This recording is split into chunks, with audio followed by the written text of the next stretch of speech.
Steve Schmidt, when I heard Marco Rubio, I guess the day before Election Day, kind of saluting the folks, the Trump caravan that almost ran the Biden bus off the road, you know, you hear something like that from someone who's supposed to be a mainstream Republican senator, you realize that Trumpism, and that's part of what the Lincoln Project was formed to defeat, Trumpism is a powerful thing. It may be a loser politically, but do you anticipate it to survive Donald Trump? Oh, absolutely. Look, we have almost 48% of this country that's voted for a statist, authoritarian movement with fascistic markers that's hostile to American democracy, to the rule of law, that venerates an individual that's a cult of personality.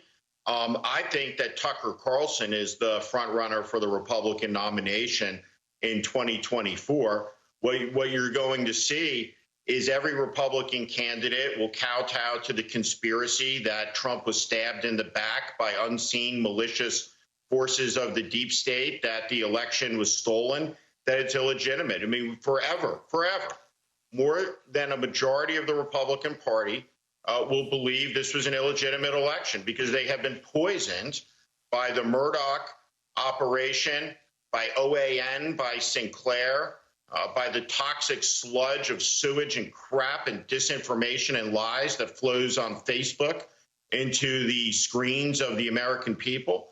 And so this is a long-term fight.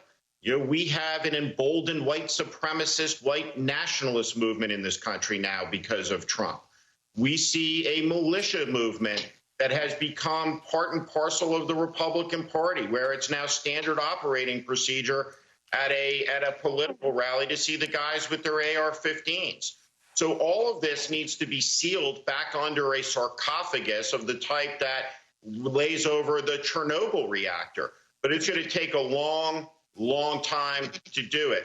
The good news is this. The majority of the country has rejected this.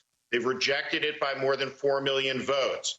The states of Georgia will flip, Pennsylvania, Michigan, Wisconsin. This is a very substantial victory by Vice President Biden. It is a historic victory. It is hard to turn a president out of office. Donald Trump has been repudiated by the righteous anger of the American people significantly. Now, the Trump enablers like Lindsey Graham, they paid no price. They were rewarded for it.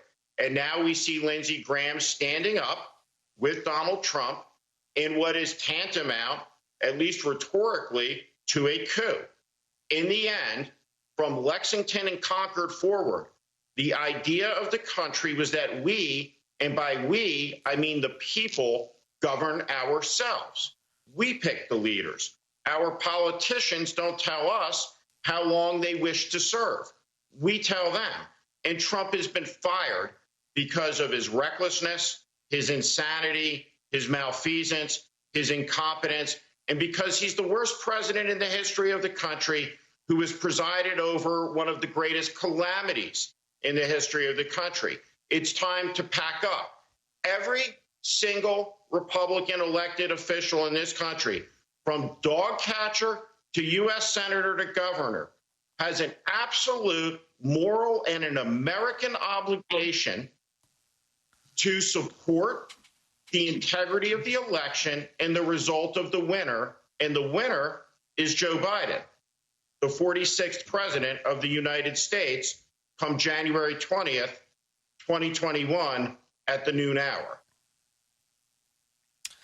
Donna Edwards, a final question about your old caucus. I don't think anyone expects